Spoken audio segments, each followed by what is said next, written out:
রাধে রাধে। একটা ভুলের জন্য কারোর মৃত্যু পর্যন্ত হওয়ার দশা হতে পারে, তার একটা ছোট্ট ঘটনা বলি আপনাদের। একটা কুকুর ছিল, তার অভ্যাসে পরিণত হয়েছিল সে সর্বদাই পাখির ডিম খেয়ে বেড়াতো। সে পাখির ডিমের খোঁজে সর্বদাই নদীর ধারে, জমির আলে ঘুরে ঘুরে বেড়াতো। একদিন এই পাখির ডিম খুঁজতে খুঁজতে সে নদীর ধারে গিয়ে পৌঁছালো এবং সেখানে ডিমের মতনই দেখতে গোল কিছু একটা দেখতে পেল। সেটাকে সে খাবার জন্য উদ্যত হলো, সেটাকে সে খেয়েও ফেললো। খাবার পরে তখন সে বুঝতে পারলো এটা আসলে ডিম নয়, এটা শামুকের ভাঙা খোলটা।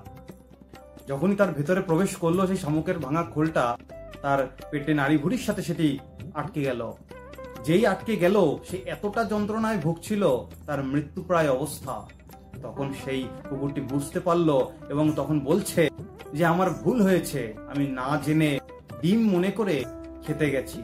এটাও মনে মনে ভাবছে সব গোল জিনিসই ডিম হতে হবে তা কখনো নয়। সে তার নিজের ভুলটা বুঝতে পারলো। যে ব্যক্তি জেনে শুনেও একই ভুল বারবার করে, তাকে বোকা বা মূর্খ বলা ছাড়া অন্য কোনো শব্দ নেই।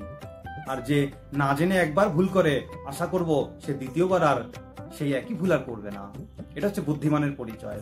এর থেকে আমরা এটাও শিখতে পারি যে অতিরিক্ত লোভ করা উচিত নয়। আমরা শুনে থাকি না, লোভে পাপ, পাপে মৃত্যু। ঠিক তাই। রাধে রাধে।